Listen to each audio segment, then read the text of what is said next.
Hello everyone, আমি আমার বাঙালি রান্নাবাটিতে আবার হাজির হয়ে গেলাম আরেকটা নতুন রেসিপি নিয়ে।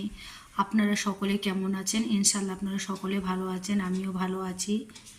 চলুন তাহলে নতুন রেসিপিটা এবার দেখাই, উইন্টার স্পেশাল। আপনারা আমার সঙ্গে থাকুন, পুরো ভিডিওটা দেখবেন, স্কিপ করবেন না। স্কিপ করলে কিন্তু অনেক কিছুই মিস করে ফেলবেন। চলুন তাহলে পুরো ভিডিওটা দেখুন। বাঙালি রান্নাবাটি স্টাইলে আজকে রেসিপিটা দেখাবো পালক পনির। চলুন তাহলে আপনারা আমার সঙ্গে থাকুন। পালক পনির বানাতে গেলে পালক শাক লাগবে। এই যে শাকটাকে আমি দেখেন ডাঁটিটা বাদ দিয়ে দিয়েছি, শুধু পাতাগুলো নিয়েছি। 2 আঁটি আমি শাক নিয়েছি। আর লাগছে আমার পনির। এই যে আমি পনিরটা নিয়েছি, পনিরটা কিউব করে কেটে রেখেছি মোটা মোটা করে। এই পনিরটা আপনারা কাঁচাও ইউজ করতে পারেন এই রান্নাতে, আবার হালকা করে ফ্রাই করেও ইউজ করতে পারেন। যে যেমন পছন্দ করেন সেইভাবেই দিবেন। আর আমি কিভাবে বানাচ্ছি আপনারা দেখুন, পুরো ভিডিওটা দেখবেন এবং স্কিপ করবেন না। একটা পাত্রে আমি জল বসিয়ে দিয়েছি গরম করতে। এই জলের মধ্যে আমি পালক শাকটা দিয়ে দিব। এটা ধুয়ে ভালোভাবে আমি পরিষ্কার করে রেখেছি। আর পাতাটাকে কিভাবে সবুজ রাখতে হয় সেই টিপসটাও আপনাদেরকে বলে দিচ্ছি, আপনারা দেখতে থাকুন। এই যে আমি গরম জলে পাতাটা দিয়ে দিচ্ছি।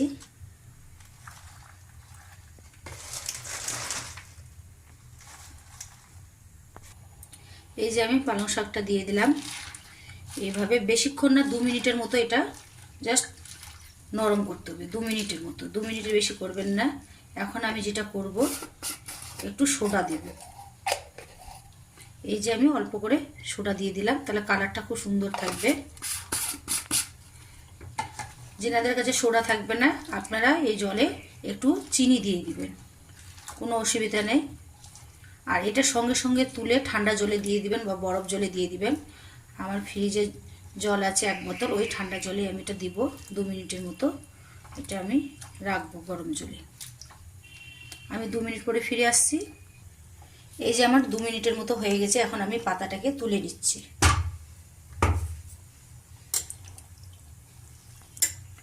দু মিনিটের মতো হয়ে গেছে। এই যে দেখেন পাতাটা আমার হয়ে গেছে। এই পাতাটাকে আমি এইভাবে তুলে নিচ্ছি। তুলে আমি ঠান্ডা জলে দিয়ে দেবো, ফ্রিজের জলে। এই যে আমি ঠান্ডা জলে দিয়ে দিলাম। এটাকে নাড়িয়ে নাড়িয়ে এইভাবে এটা ঠান্ডা করে নিচ্ছে। আর দেখেন ঠান্ডা জলে দিয়েছি, কালারটা কত সবুজ হয়ে আছে, গ্রিন হয়ে আছে। এটা ঠান্ডা হয়ে গেলে আমি এটা পেস্ট করে নিচ্ছি। ততক্ষণে আমি পনিরটাকে ফ্রাই করে নিই। এই যে আমি একদিকে একটা প্যান বসিয়ে দিয়েছি, প্যানটা আমার হিট হচ্ছে। এখন আমি তেলটা দিয়ে দিচ্ছি।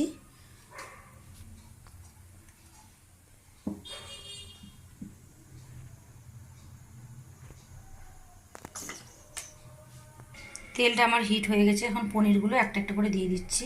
বিসমিল্লাহ।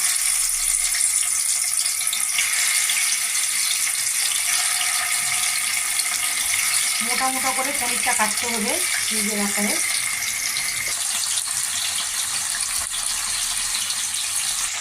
এই যে আমি সব পনিরগুলো দিয়ে দিলাম। এটা আপনারা ভাজতেও পারেন, না ভাজলেও কোনো অসুবিধা নেই। আমাকে একটু হালকা ভেজে নিলে ভালো লাগে খেতে, তাই আমি এটা একটু ভেজে নিচ্ছি। আপনারা যারা ভাজাটা পছন্দ করেন না, কাঁচাও দিতে পারেন, ওটা লাস্টে দিবেন।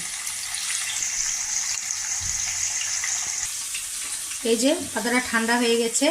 এখন আমি জলটা চেপে চেপে নিব। খুব বেশি চাপবো না, হালকা যেন আবার একটু জল থাকে, আর খুব বেশি জলও রাখবো না, সেই হিসাবে এটা চেপে নিতে হবে। এভাবে চেপে চেপে আমি নিয়ে নিচ্ছি। পুরো ঠান্ডা হয়ে গেছে। এটা প্লেটে নিয়ে নিলাম।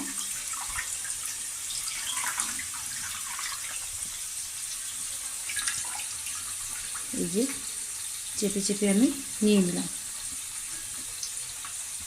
এই যে পাতাগুলো আমি চেপে চেপে নিলাম। এইভাবে একটু ছাড়িয়ে নেব, এইভাবে খুলে নিতে হবে, তাহলে বাটতে সুবিধা হবে। আর এটা বাটার সময় আমি যেটা করব, কয়েক পিস কাঁচা লঙ্কা নিব।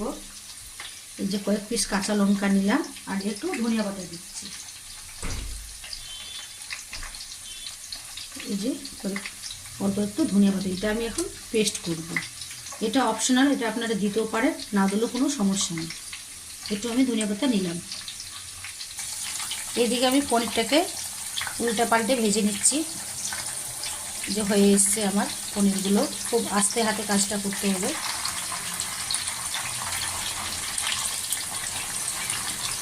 কি সুন্দর ফ্রাই হয়েছে।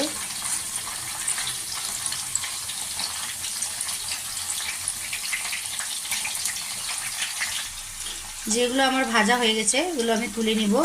এটা এদিকটা হয়নি আমার বলে এটা উল্টাই নিয়ে আমি, একটু কাঁচা আছে, এটা আমি তুলে নিচ্ছি। এই যে আমি পনিরগুলো ভেজে তুলে নিলাম। এখন আমি এটাতে গরম জল নিয়েছি হালকা, পনিরগুলো ভিজিয়ে রাখবো যেন শক্ত না হয়। আর সামান্য একটু লবণ দিয়ে দিলাম। আর এই পনিরগুলো আমি ঢেলে দিচ্ছি, তাহলে পনিরটা আমার খুব সফট থাকবে। আর এইদিকে আমি এটা পেস্ট করে ফিরে আসছি, কাঁচা লঙ্কা, ধনেপাতা আর পালং শাকটা। এই যে আমি পালং শাকটা পেস্ট করে ফিরে আসলাম। কি সুন্দর কালারটা আছে দেখেন, কতটা গ্রিন কালারটা হয়েছে ঠান্ডা জলে দেওয়ার কারণে আর সোডাটা দেওয়ার কারণে। আর যেনাদের কাছে সোডা থাকবে না ওনারা গরম জলে একটু চিনি দিয়ে দিবেন, 1 চা চামচ চিনি দিয়ে দিবেন। চলুন তাহলে আপনারা রেসিপিটা দেখুন আমি কিভাবে বানাচ্ছি। আমি যে তেলে পনিরটা ফ্রাই করলাম ওই তেলে রান্নাটা করব। এখন আমি 1 চা চামচের মতো ঘি দিয়ে দিলাম, বেশি দিব না। আপনাদের কাছে ঘি না থাকলে বাটারও দিতে পারেন। আমি ঘি দিলাম, আমার কাছে বাটার নেই বলে ঘিটা দিলাম। 1 চা চামচের মতো দিলাম। আর এখন আমি ফোড়ন দিব, জিরে দিব আর 2টো শুকনো লঙ্কা। জিরে শুকনো লঙ্কাটা দিয়ে দিলাম। দেওয়ার পরে এখন আমি যেটা করবো, আদা রসুন পেস্টটা দিয়ে দেবো, 1 চা চামচের মতো দিলাম।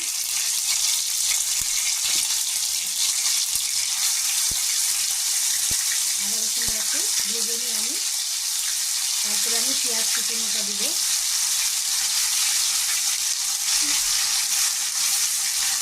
এটা আপনারা আদা রসুন কিমাও দিতে পারেন, কিমাটা খুব ভালো হয়।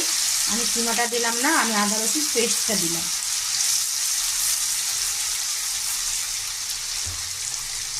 এখন যেটা করব আমি পেঁয়াজ কুচনোটা দিয়ে দিব। 2টো পেঁয়াজ কুচিয়ে নিয়েছি আর 2টো টমেটো কুচনো। পেঁয়াজ কুচনোটা দিয়ে দিলাম, টমেটোটা একটু পরে দিচ্ছি, একটু নেড়ে চেড়ে নিয়ে পেঁয়াজ কুচনো দিলাম।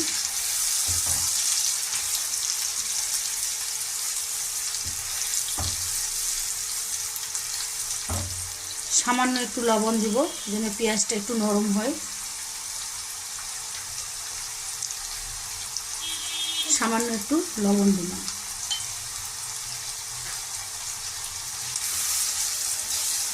পেঁয়াজটা কালারটা একটু চেঞ্জ হবে, তারপরে আমি টমেটোটা দিব। এই যে পেঁয়াজটা একটু কালারটা চেঞ্জ হয়েছে, এখন আমি টমেটোটা দিয়ে দিচ্ছি। 2টো টমেটো আমি কুচিয়ে নিয়েছি।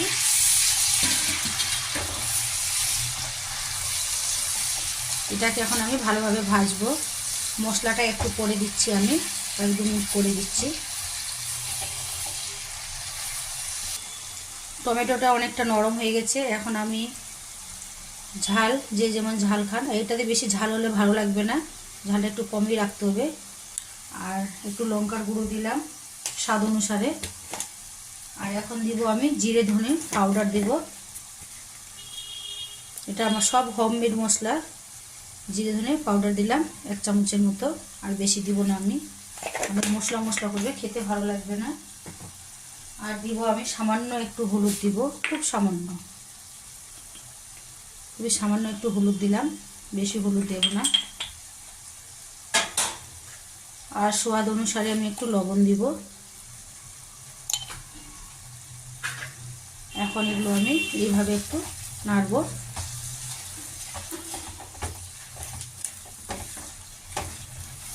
একটু আমি জল দেবো যেন মশলাটা আমার পুড়ে না যায়।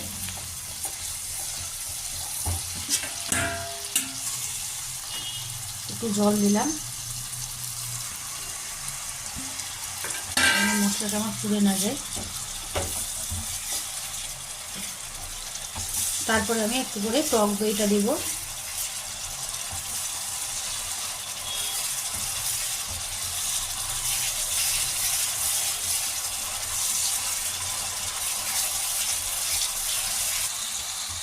মশলাটা আমার অনেকটা কষা হয়ে গেছে। এখন আমি টক দইটা ফেটিয়ে রেখেছি, এই টক দইটা দিয়ে দেব। টক দই দিয়ে দিলাম। এটা ভালোভাবে এখন মিক্সড করব। যখন টক দইটা আপনারা মিক্সড করবেন মশলার সঙ্গে, গ্যাসের ফ্লেমটা একদম কমিয়ে দিবেন। কমিয়ে দিলাম এখন। আর কয়েক দানা আমি চিনি দিচ্ছি স্বাদটাকে ব্যালেন্স করার জন্য। কয়েক দানা চিনি দিলাম।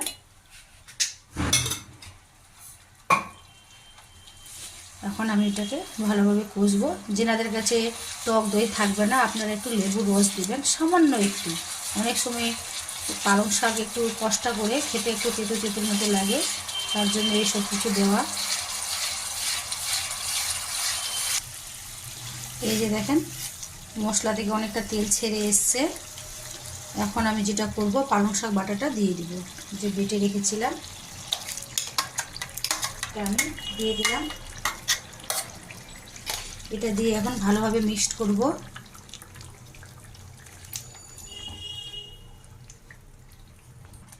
এই যে পুরো পালং শাকটা দিয়ে এইভাবে মিক্সড করছি। আর এখন যেটা আমি একটু করব, একটু কাসুরি মেথি এইভাবে হাত দিয়ে একটু ডলে দিই, ফ্লেভারটা খুব ভালো হবে। অল্প করে দিলাম। এটাকে ভালোভাবে এখন মিক্সড করব, মশলার সঙ্গে কষবো। জলটা এক্সট্রা জলটা শুকিয়ে যাবে, তারপরে আমি আবার পরে জল এড করব।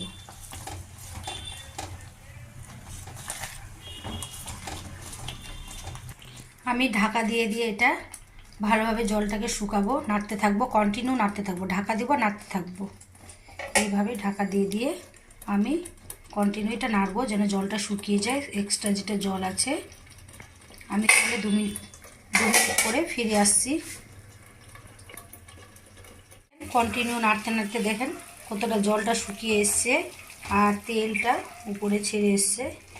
এইভাবে আরও আমি কিছুক্ষণ নাড়তে থাকবো, ঢাকা দিয়ে দিয়ে নাড়বো। ভালোভাবে জলটাকে শুকাতে হবে।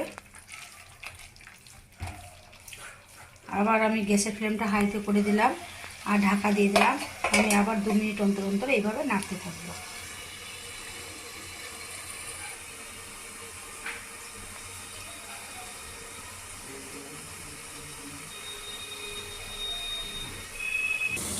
এই যে দেখেন কতটা আমার এটা নাড়া হয়ে গেছে, জলটা একদম শুকিয়ে গেছে, অনেকটা তেল ছেড়ে এসছে। এই যে দেখেন, আপনারা দেখেই বুঝতে পারছেন। এখন আমি যেটা করব, পনিরটা দিয়ে দিব।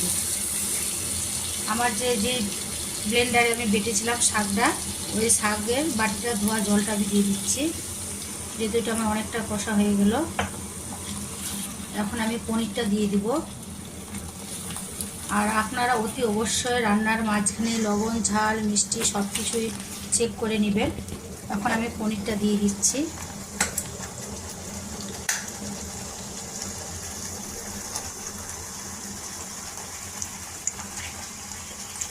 পনিরটা আমি গরম জলে ভিজিয়ে রেখেছিলাম লবণ দিয়ে, তাহলে পনিরটা আমার খুব সফট হবে।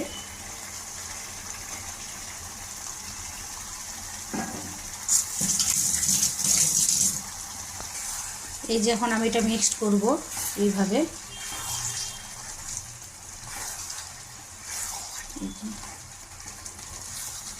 আমার সব কিছুই পারফেক্ট আছে।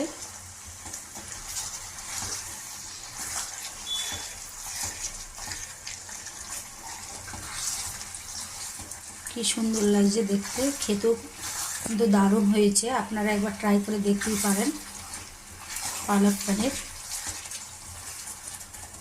আমি যেটা এখন করব, একটু ফ্রেশ ক্রিম দিব। আমি আর কোনো এক্সট্রা জল দিব না, ফ্রেশ ক্রিমটা দিলাম।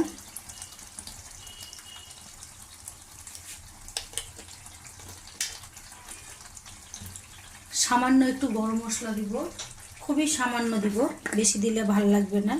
সব কিছু অল্প অল্প করে দিতে হবে। সামান্য একটু গরম মশলা দিলাম। এটাকে এখন ভালোভাবে মিক্সড করব আমি।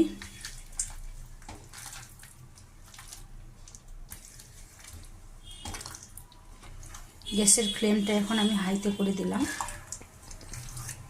আমার রান্না প্রায় কমপ্লিট হয়ে এসছে।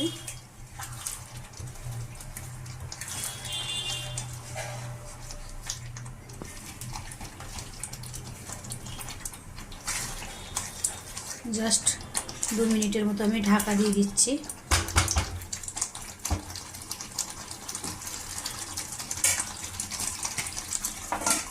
দু মিনিট পরে ফিরে আসছি। রান্না আমার কমপ্লিট। এই যে দেখেন তেলটা ছেড়ে এসছে।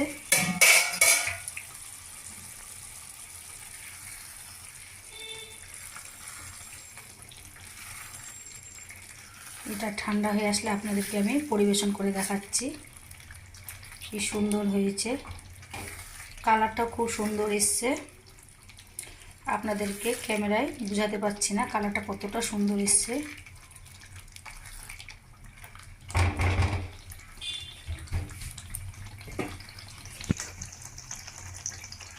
গ্যাসটা আমি অফ করে দিলাম। এটা আপনাদেরকে আমি পরিবেশন করে দেখাচ্ছি। এই যে আমার পালক পনির কমপ্লিট। এটা আপনাদেরকে আমি পরিবেশন করে দেখাচ্ছি ফ্রেশ ক্রিম দিয়ে। কি সুন্দর লাগছে দেখতে, যেরকম লোভনীয় লাগছে দেখতে, খেতেও কিন্তু দুর্দান্ত হয়েছে। এটা রুটি পরাটা দিয়ে খেতে পারেন, খুব ভালো লাগবে। একদম গরম গরম আপনাদেরকে পরিবেশন করে দেখাচ্ছি। দেখেন ধোঁয়া উঠছে। উইন্টার স্পেশাল পালক পনির আপনারা একবার ট্রাই করে দেখতেই পারেন। কে কোথা থেকে আমার রেসিপিগুলো দেখছেন প্লিজ আমার চ্যানেলটাকে সাবস্ক্রাইব করবেন, লাইক করবেন, কমেন্ট করবেন, আমার পাশে থাকবেন। কোথাও কিছু বুঝতে অসুবিধা হলে সেটা আপনারা কমেন্টের মাধ্যমে জানাবেন।